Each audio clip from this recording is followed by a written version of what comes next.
Siri? Siri? Siri? Go ahead. What does paranormal mean? Paranormal means denoting events or phenomena such as telekinesis or clairvoyance that are beyond the scope of normal scientific understanding. Okay.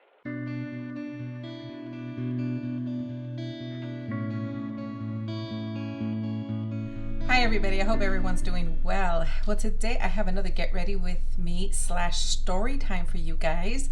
I had fun doing it last time and I thought I would try it again.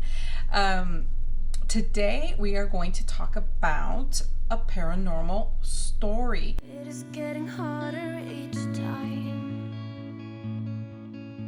I think I hear you now, turning as a calling. Some of you guys might remember I took a religious studies class and I had to give a presentation on a paranormal story. And I remember people in class were like, because we thought spooky, we thought, that kind of thing. And she was like, no, everybody has a paranormal story. You may not think you do, but you do. Everybody does. So anyways, I want to share that paranormal story that I shared with everybody in the class. Let me give you guys a little bit of a backstory because I think it's important that you guys get a little bit of a backstory on this one. I got married very young in my first marriage and I got pregnant right away. I didn't know I was pregnant. I didn't know what was happening. I just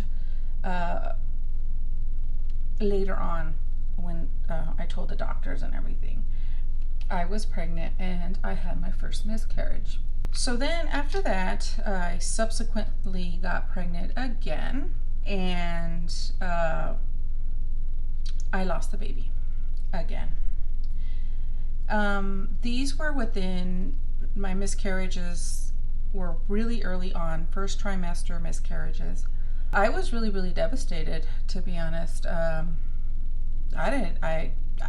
didn't know anybody in my life who had a miscarriage. My mom never encountered miscarriages, and so I had no idea what was going on. I mean, is there something wrong with me at this point? I mean, this was, the doctor at the time assured me that, this is very, very common to lose, when you first get pregnant the first time, it is common that women do, have miscarriages. So then I got pregnant again. Now this is with my first husband. I got pregnant again. The doctor says, okay, at this point it's just a wait and see. And so I said, okay. It was happening. I knew what was happening. I think I was 7 weeks along and it was extremely painful. I mean, wow. My husband, my ex-husband, he called the doctor and he says, I think she's having her miscarriage. And she said, well, she can have her miscarriage in a hospital, you could take her, or she can have it there at home. It's up to you. That's exactly what she said. Emotionally, I was a mess. Because one of the main things that played in my head at this point, knowing that I've had 3, that all of them basically were flushed down the toilet. And that, more than anything, really played so much on me. So much. I just kept thinking how I just flushed it. And that's important for me to let you know and relay that, because that's really where everything sort of comes into play. At this point, having 3, the doctor did not offer any type of testing, nothing, okay? And maybe it was just at that time, this was, before 1994, for sure. Early 90s, late 80s, early 90s, and just maybe there just wasn't anything at that time. Oh, by the way, I'm using the Vizart palette. Is it? Yeah, the Vizart palette. This one, the purples. But I tell you, I was a mess. I was a mess at this point because In my mind, guys, in my mind, I just flushed them. And looking back at all three of them at that point, it was very, very, very, very difficult for me to wrap that around my head. You know, it was just very, very difficult. So after that, third one, I waited about approximately a year to try again. And again, I didn't know if I told you, but I was put on these medications because I didn't even get a cycle after that, the third one. So it was about maybe a year and a half before I considered trying again. What happened was I got pregnant. I got pregnant with my fourth pregnancy. I was very nervous. I had a new doctor by this point. I went in, I said to this doctor, I gave him my history. Like I said, he was new to me. He never seen me before. I said I took a pregnancy test, blah, blah, blah. And I told him everything. And he looked at me and he said, based on your last cycle, based off where you're at today, he says, this is what he told me. He goes, I think you're going to be okay. And I'm like, what? What makes it different? What makes it so different? And he told me because where you're at in your pregnancy, you've reached basically the 9th week. And after that time, basically the placenta takes over. It's not your hormones, it's the placenta that will take over from here. And you're just about there. You're just about there. Anyways, this is my son, Aaron, who's 27 years old. So that was good. Everything was good. But there was still really no answers as to why I lost the other babies. What happened was I ended up getting divorced, got divorced. And then I met my husband, my current husband. And we, after being in the relationship for a while, I got pregnant. I hadn't had a pregnancy test, but I knew I was pregnant, I knew. Everything that from the past just came back. Everything. It was like, oh, here I go again. And I was like, I am losing the baby. And I said, I don't need to go to a doctor. I already know. It's like, I know what's happening. And sure enough, the exact same thing. I saw it. And I knew what it looked like. And again, all you could do is flush the toilet. And so I did it again. And this is when I told him, I don't think I can do this. I don't think I can go through these things anymore. But I told him, I want to go see a doctor because maybe things have changed. Maybe there's breakthroughs or there's testing or there's a doctor who would hear me. At this point, my first husband was in the service, so I had moved. I was no longer living where I grew up in, so I went to the doctors.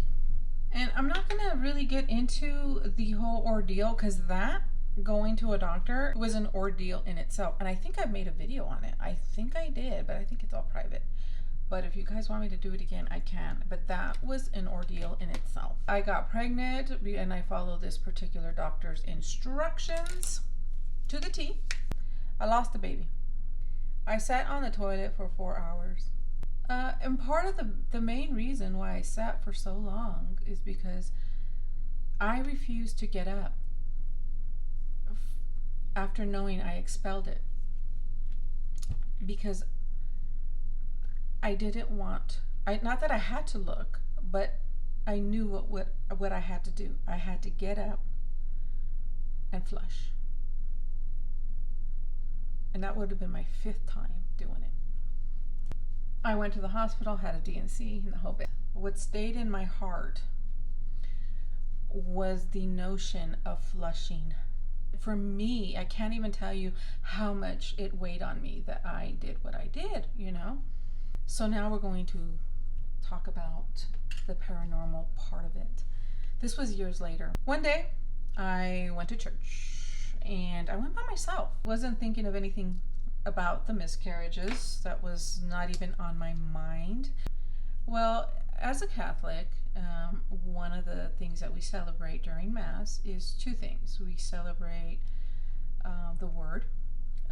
tradition and the word. And we also celebrate in Mass the Last Supper, the consecration. So it was that time for communion. When you are done receiving communion, you kind of go around, and then you go around to your pew where you are sitting, and you kneel. What happened was I kneeled. I hear all this noise going on around me. Not a lot of noise, but you know what I mean. And all of a sudden, it got quiet in my mind. Real quiet, real still. And this is the way I described it in class. It was almost like the noise, if you had background noise, but it was way in the back, like way in the back. Faded out. And all of a sudden, I hear a voice. And the voice said, and it's difficult for me to remember it like verbatim, but the voice said, I don't want you to worry about your babies. They were not flushed. I have them. And one day, you will see them. And I stood there. I remember frozen, so frozen. I don't even know how long I was frozen for. When I came sort of to, like when I came and I realized where I was, because it was almost like I forgot where I was. I looked around me, and everybody pretty much was done receiving communion, and were pretty much seated in the pews. I was the only one pretty much still in contemplation, kneeling.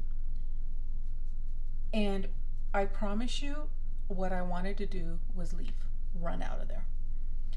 And the reason why I wanted to do that was because I couldn't, it was like when the Holy Spirit touches you, all you want to do is cry, like that uncontrollable cry, the kind of cry that you can't really control. I had tears coming down, and I wanted to run. I wanted to run out of there. And after you receive communion, we do just a few more prayers and things like that, but it's pretty much over service. Got to my van, and literally that's when the water gates just happened. And you try to convince yourself that that's not what you heard was something you put in your brain. Like, you really try to, at first anyway, you really do try to come up with something, come up with a rationale of why that happened. And somebody in the classroom asked me, like, was the voice a man or a woman, or how was the voice like? And I can tell you, just and this is why you try to convince yourself, but I almost felt like it was my voice. I don't know. Until finally I said to myself, you know where it came from. You know who spoke to you. Out of nowhere. Out of nowhere. It was the gift that I needed. And drove home, and I did not want to speak of it to anybody. And I'll tell you why. I'll be very honest. And this happened to me before with other blessings that came from God that I can share with you if you want to hear it. I'll tell you why I didn't want to share it. Because I didn't want what I did to myself at first to somebody else do that to me. I didn't want anybody say to me and dismiss that. I knew what happened. Once I gathered myself, I just kept praising him over and over and over and over and over. And I don't think of my 5 miscarriages the way I used to anymore. I know where they're at, and that's all I need. Whether people believe that, it's up to them. It's up to them what they want to believe, and that's okay. I know for me, this is what was the blessing, was that I was able to live in peace since then. But I did not want anybody to discard it, and now I can tell the story. And if somebody says to me, you know that, that's not what happened, I'd be like, okay, it's okay. It's okay for that person not to believe it. Let me tell you what happened after I did my story.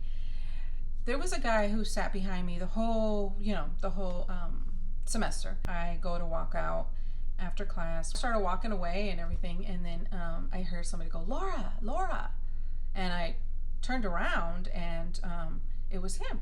It was this guy. He was a young guy. He was very, very young. He must have been, I don't know, mid-20s, and he stopped me and he says, I really loved your story. I really loved your story. And I said, oh, wow, thank you. And he had a couple more questions for me, to be honest, and I was gladly, was talking to him about it. And he said, that was amazing. He says, you probably really live in peace now. And I said, yeah, I don't think about it like that anymore.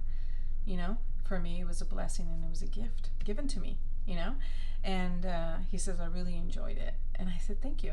And then he walked off. He went on his way.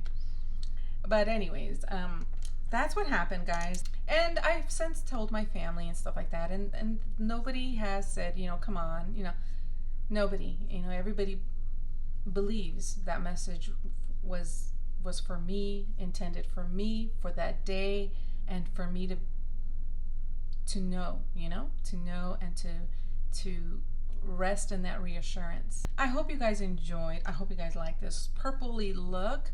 I thought this purple would be a little bit more along the lines of this, but I don't think so. This is like a bright purple, huh?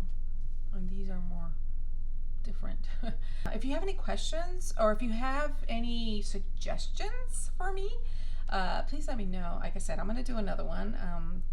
I have several. I also can redo the video about what happened to me in my 5th miscarriage and the doctor that I got. It's not a very good story, but I think that the doctor ended up learning a lesson in my 5th miscarriage. So I can do that one again. And then yeah, any suggestions, any questions, anything, let me know. Yeah. All right, my friends, take care of yourselves and be safe out there. And I will see you all in my next story time. Get ready, story time. I'm trying to master this. I really, really am. I'm trying to master it. And I'm going to get it. I'm going to get it. All right, my friends. Talk to you later. Bye.